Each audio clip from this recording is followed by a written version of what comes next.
Initially, I didn't give a shit because there's no reward. It's a once and done, right? So I didn't really care about it. But I think that after this tier, after all 3 Criterion, and after seeing that, you know, they are finally putting in rewards now. This time the reward, I don't think is great, but also with a really nice title and also a meta title that you get from clearing all 3. As an end gamer, I do think that, yes, that is enough for me to want to do it. Not fully enough, but I think it's barely enough, right? So I do think that now, the Criterion menu does deserve a shortcut now. I do think that all of them are fun. I do think that Square Enix developer yet again has shown that they know what they are doing when it comes to PvE. They know how to make simple mechanics interesting and interactive enough that frogging, solving the mechanic before you get to stand still and let mechanic resolve. I do think that the process before you stand still and let mechanic resolve is the highlight of Final Fantasy XIV. It's a fun fight. Figuring out mechanic, I think it's a fun fight. Whether it's the same dynamo, same chariot, same stack, same spread, I think what's fun is that making mechanic for us to solve. I think it's fun. The reason why they never make 4-man hard content, is it because they don't know how? Or is it just this game, if you make 4-man content mechanic, it will be too easy, right? That's what we all thought before Criterion. Now, after the first one, maybe it was a one-up. After the second one, now after the third one, I do think that the developer know what they are doing when it comes to making 4-man difficult content. Now, is this the hardest content? Of course not. I will get into that later. 8-man Savage is mid-core content. Now, with the introduction of Ultimate and how they make jobs easier to play and how they make Savage easier to clear, more accessible for people to clear. I don't think the Savage has become mid-core. So for this 4-man Savage, I don't think it's hardcore. I think it's mid-core. I think it's very good mid-core. That's number one. Number two, it's not like there's any difference from normal mode anyway. I think that is a recurring problem a lot of people would think when it comes to the Criterion, is that the Savage has no new mechanic compared to the normal. In terms of boss, right, there's no new mechanics. It just don't die. I don't want to do this to devalue the achievement, you know, that people get it from clearing Savage. I don't think this Criterion Savage is world first race worthy just because there's no new mechanic. I don't think it is. Now, I do think that being consistent is also a showcase, but this is a part where I'm going to talk about another topic, why I don't think the Savage is world race worthy. If you guys done all 3 of this Savage, you guys know there's a lot of RNG in them. It has nothing to do with how consistent you are at the mechanic. If you get lucky, you clear the Savage. Even if you didn't fully practice all 3 bosses, if you get lucky, you clear the Savage. This last Savage, if you guys done the last 2 mechanic in the last boss, that fire tether, that bomb pattern, there are some pattern that is just free. There are some pattern that is almost near impossible to solve. There is a lot of 50-50 in this fight. The difference between you getting the easy pattern for the bombs in the first trio and then getting an easy bullseye pattern for the second trio is gonna make a really significant of how fast you clear this Savage. And then if you decide to not gamble that 50-50, you want to consistently learn the mechanics so that when you do the Savage, it's as little pain as possible. Even if you're not racing, right? You just want to clear Savage, right? You are just thinking about, let's practice enough so that when we get to Savage, we spend less time possible. Getting to the last boss and learning the pattern is also RNG. They might give you, they might not. That is one of the biggest thing about this Criterion Savage, that make how fast people clear a Savage completely dependent on RNG. Let's just say Neverland and TPS want to go for Wolf first. Neverland and TPS both are neck to neck, both are going for Wolf first. What is gonna decide who is Wolf first is not who is the better player. Unlike Savage, unlike Ultimate, it's not gonna be because who is the better player. It's gonna be based on who is willing to take the gamble to do Savage earlier and pray that they get an easier pattern, not the easy pattern. Pray that they get an easier pattern and they clear it. And then for the other team, if they decided to not gamble, let's practice normal mode on the bosses a little bit more. But as they practice, they never get to practice a hard pattern enough. And during that period, let's just say Neverland decided to YOLO, and then they go in and get an easy pattern and they clear the fight. That's what the world first is going to be about. And that's why I think the world race, if there is a world race for this Savage, is a joke. Now, if they were to do more mechanics, then they cannot do the no death. And if they don't do the no death, even if they add... Now, this is a very tricky situation because a lot of people always say this, right? Why can't the Savage just be a different fight? Like normal raid and Savage raid. Why can't it just be different? If they don't do the don't die, and if they just add in one mechanic, it's no difference than normal. Especially given how the normal is already difficult enough. Now, not difficult to clear, but perfecting every mechanic is difficult enough. If they add in one mechanic but let you rest, is it really still Savage? If they don't add in new mechanic but make sure you don't die, I feel like it's 50-50. Some people would take this, some people would take more mechanic or new mechanic. But at least for this expansion Criterion, they need to look at the Savage and do something different. The highlight of these 3 Criterion dungeon is a normal mode. It's the fact that the developer can make fun, challenging 4-man content. Now, I think that they should tune it harder so that you still have to at least execute mechanics 75% of the time, clear the fight. Because right now, right, there are some mechanics in all these 3 criteria that you don't need to learn and you will clear the fight. Like for example, the pillar or the last boss. The last mechanic, you don't have to learn it. This last boss as well, the cluster Cleave, you don't have to learn. This one, I don't think you need to learn the bullseye rotating mechanic, right? So I do think that they need to at least tune the boss enough, and you have to execute at least that mechanic 75% of the time before you can clear normal. The mechanic is fun, the challenge is okay, but the DPS check is too lax. Normal mode can be improved, but I do think that out of these 3 Criterion dungeons, the normal modes are the highlight. Very, very well done. The Savage is very bullshit and very lazy. Now let's talk about the reward.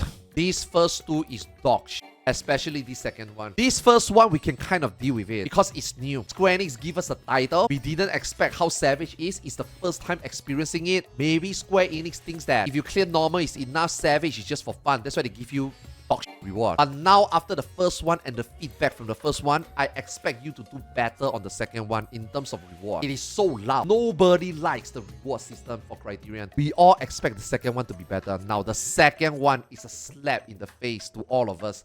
This second one is an insult to us players, and also to show the incompetency of Square Enix when it comes to collecting feedback and also making a content like this that the developers clearly spend a lot of time in designing this fight. It doesn't do the developers that design this fight any justice. It's like, you guys did a good job. This is an amazing content. We want the players to enjoy it over and over. Just like in Savage, just like in Ultimate, just like in EX Trial. It's a content that we want the players to enjoy over and over. And then they make it so fun and nobody wants to do. Now, the first one, there is a couple of people that don't mind clearing Savage. This second one, I guarantee you, is the lowest clear rate. I can tell you 50% or 60% of the people that cleared this first Savage didn't even bother stepping foot in the second Savage. So I do think that this second one is a failure. This second one is them being too arrogant and not taking our feedback seriously enough. A very big slap in the face for us players. The third one, they finally woke up. I think they finally know what they are doing. I wouldn't want to say they make it right. I feel like they have a glimpse of what end gamers really want, and also what is the motivation that will make you attempt. Not say make you go hardcore, not make you say go sleepless, alarm clocking, sacrifice a day off work just for this. I think at least this third criteria finally make you realize that the developer finally get their shit together, right? The reward is better.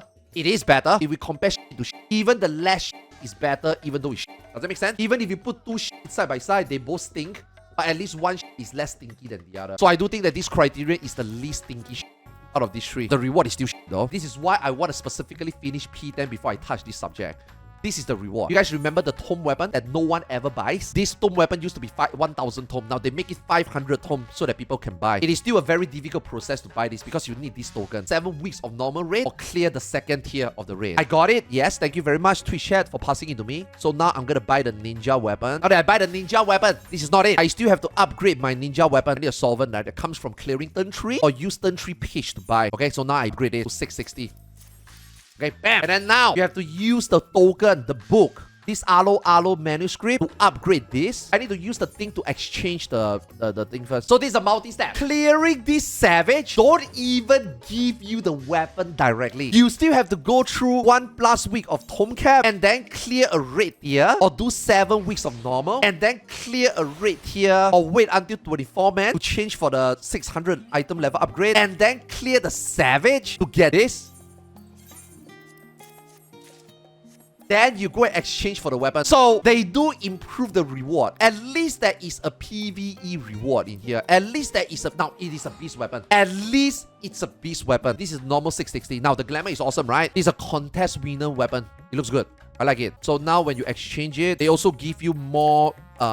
glamorous purpose. Now that is a good glamour. And for the fact that this is as good as a raid weapon, I think that it is a good reward. But they should have made it that when you take the page and I get the Esther, I should be able to change this weapon immediately. Why give me a reward when I do this Savage and I can't even get this reward if I didn't clear the Savage here? It doesn't make sense. I feel like this content should specifically reward me something that is exclusive to this content. This reward shouldn't be tied to other content. Doing raid, including normal, is the only way. So why is this Criterion Savage require me to do other content to be able to even use this reward, you know? I look at how they scramble to make this reward because, dude, this glow didn't come out of thin air. They didn't plan for this glow. This glow is only planned in the last couple of months when the feedback was that this Criterion needs to be better reward. They went back, they scrambled their ass, and then they come up with this glamour. So the fact that they are able to get their shit together in a short period of time, I think that's a good job to them. But this weapon should be obtained immediately after you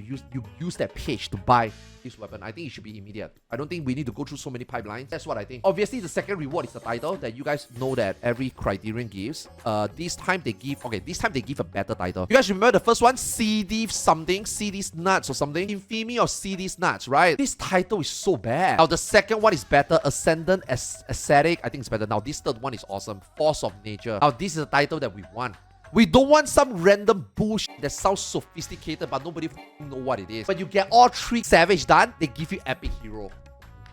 Now this is what we want. As an endgame raider, this is the type of title I want. And also, it finally incentivizes you to clear all 3 Savage. Is it enough? Hell no. I still think the first Criterion should have gearing reward. The second one should have better gearing reward. The third one should be beast of the beast gearing reward. You know? It is the last content of the expansion. I do think that Criterion should give you the best of the best of the best of the best of the best reward. Right? Since there's no ultimate in the 0.5, right? I think it's a good step.